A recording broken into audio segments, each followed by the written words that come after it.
Jesus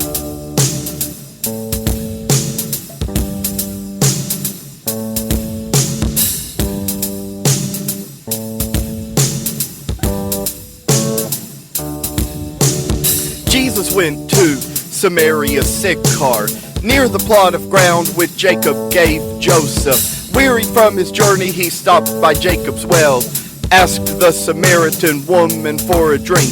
The woman said, "How is it that being a Jew, you ask me for a drink, for we have no dealings?" Jesus said, "If you knew that I was God's gift, you'd have asked me and I would give you living water." The woman said, "Sir, you have nothing to draw with and the well is deep. So tell me, how do you get it? Are you greater than Jacob, who gave us this well and drank from it himself with his sons and livestock? Whoever drinks of the water I give him shall never thirst again. But in him shall become a fountain of water, springing up to everlasting life. For God is spirit, and those who worship him must worship him in spirit and truth. And that's how true worshipers will worship, for the Father is seeking such to worship him." The woman said, "Sir, give me this living water, that I may not thirst, nor come here to draw." Jesus said, "Go call your husband and come here again." The woman said, "A husband I do not have." "Well said, you have no husband, and yet you've had 5, and the man you have now is not, in that you spoke truly." The woman said, "Sir, I perceive you are a prophet, and this is a mountain on which our fathers worshipped. Whoever drinks of the water I give him shall never thirst again. But in him shall become a fountain of water, springing up to everlasting life. For God is spirit, and those who worship him must worship him in spirit and truth. And that's how true worshipers will worship, for the Father is seeking such to worship him." Jesus said, "Believe me, the hour is coming when you will not worship, either here nor in Jerusalem. You worship what you do not know, and we know what we worship, and salvation is of the Jews. But the hour is coming to worship the Father in spirit and truth, for thus he is seeking." The woman said, "I know that Messiah is coming." Jesus said, "I who speak to you am he. Whoever drinks of the water I give him shall never thirst again. But in him shall become a fountain of water, springing up to everlasting life. For God is spirit, and those who worship him must worship him in spirit and truth. And that's how true worshipers will worship, for the Father is seeking such to worship him."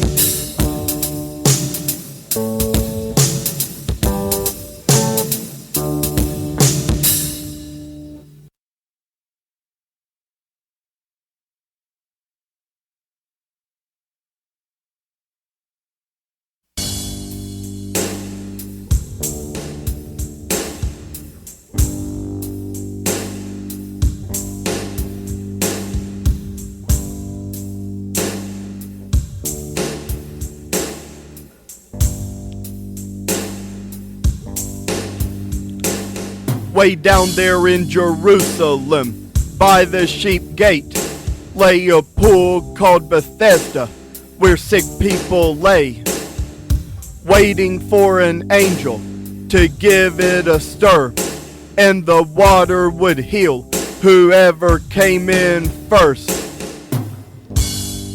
Jesus went down to that very pool.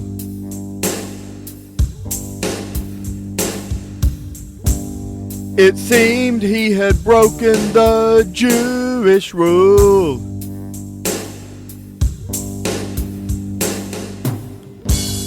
A man who'd been sick 38 years was there. And Jesus knew, and only he seemed to care. The man said, "I have no one to put me in, and another comes before me each time the stir begins." Then Jesus told him, pick up your bed and walk. And the man was healed, and he gave the Jews a talk. It was the Holy Ghost on him, the anointed one to preach the gospel to the poor. The Holy Ghost on him, to heal the brokenhearted and to do so much more.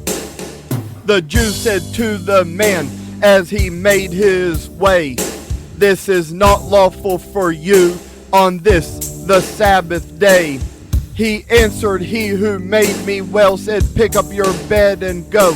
When they asked him who it was, the man he did not know. But when he saw Jesus again, Jesus said, sin no more, lest a worse thing come upon you like you've been through here before.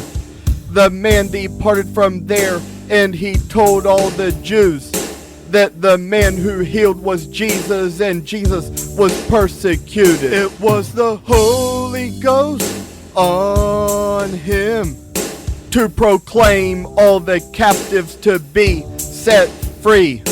The Holy Ghost on him to set all the oppressed to liberty. The Holy Ghost on him. The sight of the blind he came to restore. The Holy Ghost was on him to proclaim the acceptable year of the Lord.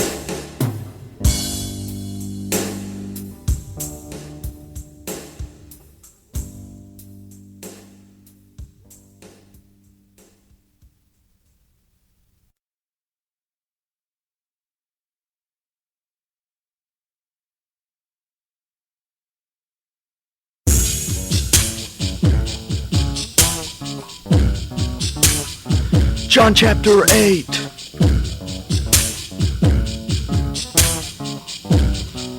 And verse 3:17. A vile adulteress in the street was caught there by the Pharisees. They took her to the teacher to see what he had known. Yeah. The question that they had that day was, teacher, what do you say? The laws of Moses tell us that such should be stoned. What they asked this question for, they were trying to trap the Lord to see if he was really who he said he was. Yeah. This was for accusing him, but it wasn't known to them that he would be forgiving. It was just because he came not to condemn the world, but to save her from her sin.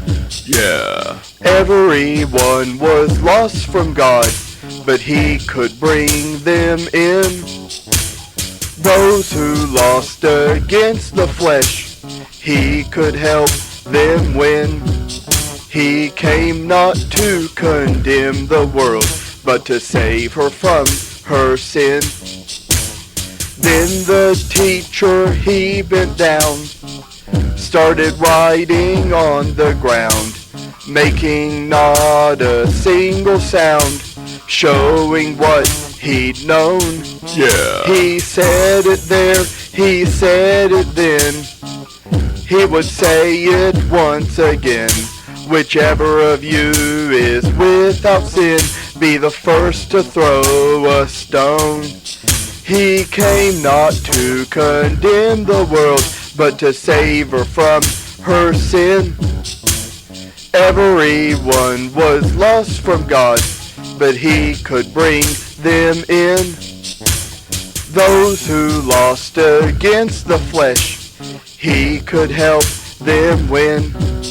He came not to condemn the world, but to save her from her sin. One little prophet was in Galilee, doing many miracles beside the sea. He is the most famous of all celebrities in the center of time between BC and AD. You don't know how he did the miracles he did. He was sent from heaven as Jehovah's little kid. Don't ask me, I ain't no preacher. Ask Messiah, he's a rabbi and a teacher. Once again he wrote on the ground, showing what he'd say. Yeah. One by one, when they saw what they'd done, they all ran away. Has no one condemned you, woman? No one, sir, oh Lord. Neither do I condemn you. Go and sin no more. Yeah. He came not to condemn the world, but to save her from her sin. Everyone was lost from God, but he could bring them in. Those who lost against the flesh, he could help them win. Yeah. He came not to condemn the world, but to save her from her sin. And he did many other miracles, but if they were all written down in books, perhaps the whole world would not have enough room for them.